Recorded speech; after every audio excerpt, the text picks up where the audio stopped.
which we will begin with tonight. The Kansas City Chiefs and, of course, the Atlanta Falcons battling it out right till the final buzzer. A little bit of a controversy at the end of the game, but in the end, the Chiefs win on the road, and they do cover that 3-point spread. 22-17 the final. Atlanta went up early in this game. Chiefs came back. It seemed to be a back-and-forth affair, but there was a play in the back of the end zone, a pass thrown to Kyle Pitts from Kirk Cousins. No flag on the play. The Chiefs escape again, and yes, folks, they just keep on winning. But are they playing well? I guess that's a fair question. Patrick Mahomes answered that last night. We haven't played good. I mean, really all three games. We've been able to win. I mean, that speaks to the character of the team, the grit, how we've been in these situations before. But I'll speak especially offensively, and myself, I feel like I haven't played very well. And that's not a stats thing. I just feel like I'm missing opportunities whenever they're out there and not throwing the ball in the exact spot I want it to be at. So it's about me getting back to my fundamentals, putting our guys in the right position, and then we got to execute at a higher level offensively. If teams are going to make us drive the field, we have to prove that we're able to do that. And I'm sure we'll get a lot of the same this next week with the Chargers. Yeah, and a big game coming up with the Chargers. The question will be for Los Angeles this week, and Jim Harbaugh, put his best foot forward, but was it the best foot for the Chargers this past week? Because, of course, Justin Herbert left that game with a key injury in that one. It was a high ankle sprain. Meanwhile, Kirk Cousins, beat up a little bit in this game, but did lead the team back almost to a victory. Talked about coming up short. Disappointing night tonight. You feel like you snatched defeat from the jaws of victory is kind of how it felt a little bit, if I'm saying that right. It was a great atmosphere tonight. Our fan base was phenomenal. It was a great environment, and it was great to start fast. I was really proud of the way our defense held up in the second half and kept getting us the ball back, giving us opportunities. And, there's just plenty I can point to that wasn't good enough to win this game tonight, but still felt like it was right there for us to win. And when you don't do it, it leaves you with a pretty sickening feeling. So that's life in this league. Yeah, and I would say right now the Atlanta Falcons probably a little bit disappointing to start their season. They thought they'd get off to a little bit of a better start, but at least they did fight the Chiefs toe-to-toe. Meanwhile, the Minnesota Vikings have no complaints whatsoever. Their defense was dominant yesterday as they crushed the Texans 34-7. The big story for Minnesota this season has been the play of their defense and their quarterback, Sam Darnold, who threw not one, not two, not three, but 4 touchdown passes yesterday, including one to Jordan Jefferson at the start of the game. The Vikings have the best record right now in the NFC. The Houston Texans will need to pick up the pieces a little bit, figure out what went wrong for them. They have not played great also, by the way, Houston, I would say, through the first 3 games. The most insane finish of NFL Sunday definitely goes to the Rams and 49ers. 49ers were up big in this game. In fact, they were up 14 points at the half, led throughout the game, but all of a sudden the 49ers defense could not pick up what Matthew Stafford and the offense were doing. Throwing deep balls, going down the field. 49ers couldn't stop them. They come all the way back, kick a field goal late, 27-24, an outright upset win as 6-point underdogs. Also, the Dallas Cowboys, again, up against it, against the Baltimore Ravens. Ravens go up big. And for the second straight week, they take their foot completely off the pedal. Dallas comes all the way back, a 28-25 final, as Derrick Henry went nuts in this game. Dallas has to figure out what they are doing on defense. Can't stop the run at all. And meanwhile, the Philadelphia Eagles win a thriller in a low-scoring affair, 15-12. Final drive in New Orleans as Jalen Hurts and company come through. The Eagles get the win. The Saints suffer their first loss of the season. The Indianapolis Colts, they got a win yesterday. It also didn't come easy against the Chicago Bears. It was a pretty sloppy game for both quarterbacks. Caleb Williams, his numbers were great in terms of passing yards, but threw a couple of interceptions. Williams also fumbled. 21-16, the final there. Indianapolis ends up winning. How about the undefeated Pittsburgh Steelers with Justin Fields at quarterback? Again, Justin Herbert left this game late, and Taylor Heineke came in and couldn't really do anything. 20-10 the final. We'll see if this ankle sprain for Herbert lingers into next week. Harbaugh had said that he could go to Heineke and even Easton Stick in this game. He just went to Heineke, and he had no luck whatsoever. Watt was in his face constantly. Meanwhile, the upset of the weekend, without a doubt, well, maybe Carolina was too. I got to keep that in consideration. But probably Denver going to Tampa Bay and winning. No one expected that. 26-7 is the final. So finally, Sean Payton is on the board with a win. Bo Nix is on the board with a win. 26-7.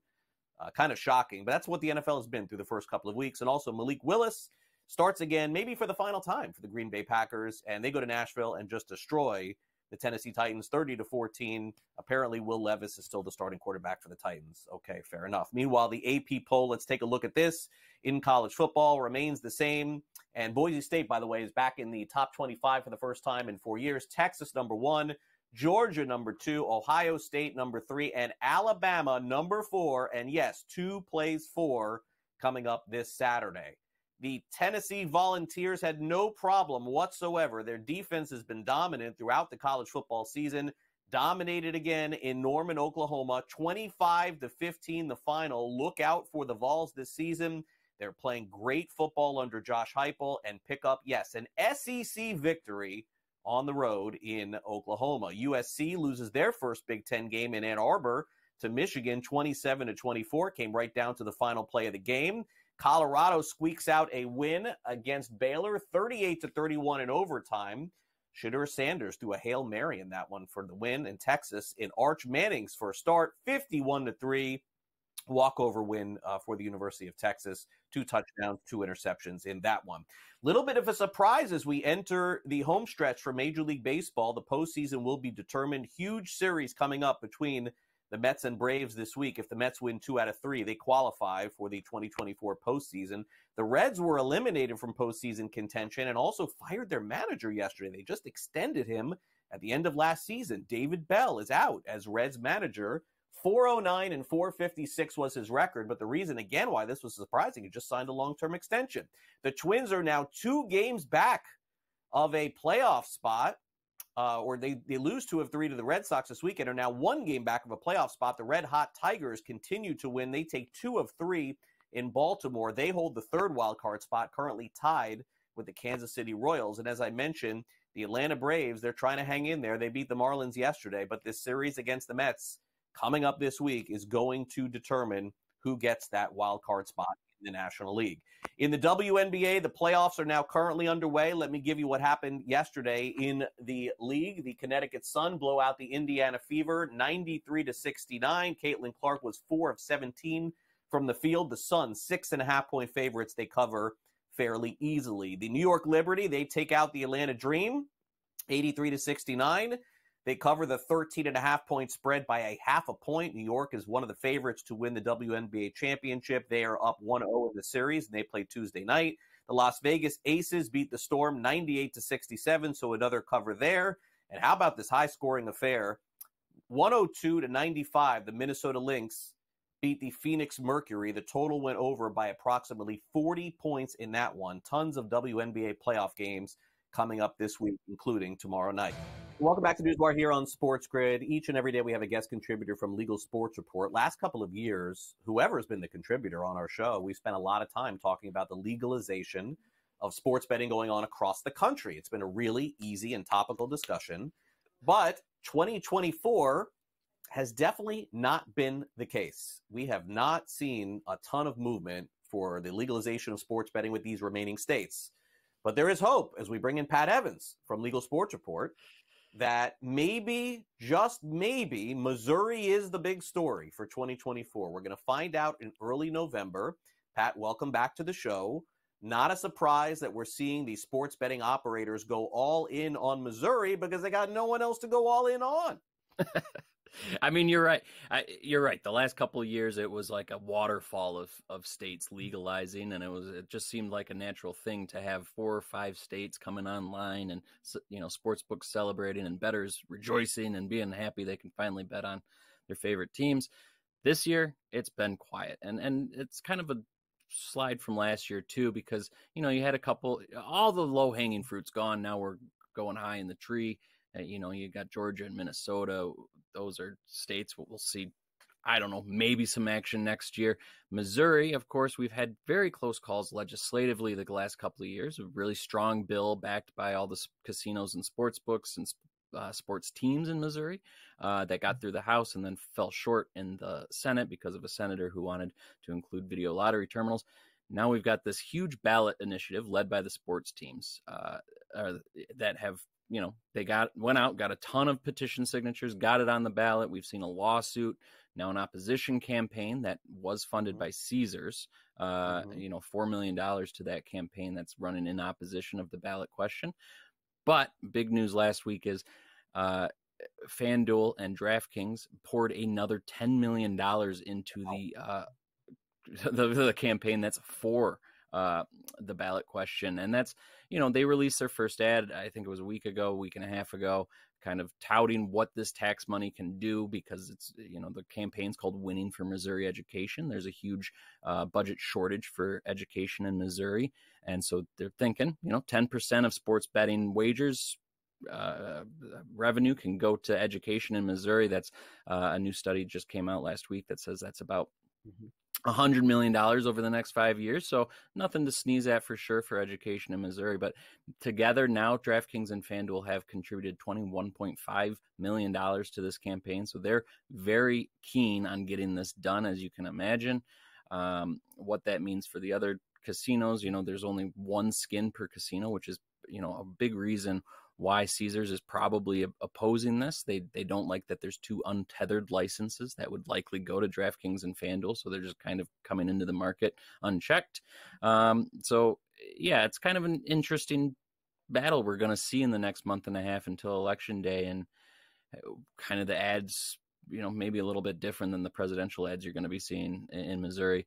And the reason I think they're pouring so much money into this is the polls are still kind of split. I mean, you've got 52% in the last two polls for, then you've got 20% undecided. So that 20% is huge. I mean, it is a simple majority that they need. So 50.1%. So if the polls are right, they'll probably be okay. But as we all know, polls can be deceiving. So DraftKings and FanDuel are just spending money to make sure they get enough votes and that they get into Missouri. And again, we'll see a fun little fight here from some sportsbook operators in Missouri. Yeah, just to follow up on this real quick, did you say the tax rate for Missouri was 10%? I yes, think I caught that. Okay, so that's their number. So a lower number than some of the others, right? Certainly lower than a lot of other states have come online in recent years. I mean, we've seen Illinois just bump up their rate from 10 to 20%. Of course, New York's got their 51%. So, yeah, it is a fairly low tax rate comparatively. So, we'll see what that means ultimately. But, yeah, pretty low. Yeah, no, low as compared to others. And interesting to see FanDuel and DraftKings backing them so much. I think they're aware, wow, this is a good state for us. Low 10% number. Not making any money, though. Don't get it twisted. All right. So let's get to DraftKings here. Another story here about compliance reviews. And my understanding from reading the story, by the way, you can read all about it at legalsportsreport.com. This is surrounding credit card usage and deposits. Tell us more. Yeah, so Massachusetts Gaming Commission, of course, is, as we've talked about, whether it's me or Sam or Matt or whoever comes on here from Legal Sports Report, Massachusetts is by far the most active regulator. They have regular meetings. They're very lengthy. They're very in-depth and detailed. And they set a hearing earlier this year to kind of go through some problems that DraftKings had last year. And then a couple other instances happened earlier this year that they said, whoa, we got to postpone this, do a little bit more investigating, and pushed it back. This was last week that this hearing occurred. And it is because DraftKings had a little flaw in their system that they had promised when Massachusetts would go online wouldn't be there. But what happened is through their universal wallet, they allowed some Massachusetts bettors to use credit card funds to place bets, which Massachusetts sports betting law does not allow for credit card funds to be used in sports betting. So that's basically what it was. We're in an investigation. There was no conclusion to the hearing. The Gaming Commission still wants more and more information to kind of determine, what action, if any, is taken against DraftKings. It has fixed the issue as far as the commission can tell. Just a kind of an interesting situation here because, a universal wallet is a universal wallet. A lot of people are excited about that because you can cross your borders and use it. But when there's a flaw in the system like that, and it breaks a regulatory statute, it gets a little iffy for the commissioner. So just we'll see what happens. They questioned a lot of DraftKings employees last week to kind of determine how it happened and what went wrong. But again, no conclusion yet. I'm sure we'll be able to fill you in again soon to kind of figure out what happens there. Yeah, no, again, I think that all of the credit card deposits are something they're going to be monitored in the future, minimums, maximums, things along those lines. All right, let's head over to Illinois as we close it out, Pat, and discuss some of these, again, compliance rules. The state, as you said, bumping up tax rates, also bumping up their protection for consumers in terms of making sure that the advertising is portrayed in the right way. I guess that's the best way I could put it. Yeah, to your point, Illinois has been pretty active in their tweaks of their sports betting industry. Of course, the tax rates, they had some interesting in-person registration requirements when they first opened, and now it's all mobile, of course. But yeah, now they're upping their advertising regulations. They really are limiting. They prohibit the use of free and free bet and free of risk wagering, the likes, which we've seen more and more states doing, and the American Gaming Association putting in their code of advertising. So, you're really seeing less and less and less, if any, of those kind of advertisements, offering free whatevers. They also are trying to cut down on anything kind of targeting college age or underage people. So nothing on college campuses or college media. So they said no sportsbook ads in, say, the campus newspaper, things like that. And yeah, that's something we've seen more and more over the last year. Remember, I think 2 years ago we had the Michigan State, my Spartans partnering with Caesars, and Colorado partnering with PointsBet. And of course, those all kind of fell apart because of pushback in the industry and saying, these are iffy around these underage populations. And so, more and more states just saying, let's get these advertising regulations in place, make sure everything's up and, increasing our responsible gambling awareness and practices versus just kind of free for all. Fair enough, Pat. Is it true that you've read every single one of those books that are behind you? Every single one? No. I've read about half of them, and the other half are my wife's, so it's half and half. All right, so between the two, look how many books have been read by our guest contributors at SportsGrid. It's an incredible number. Pat, great to catch up. We'll talk again later in the week. Thanks again. Thanks, Craig.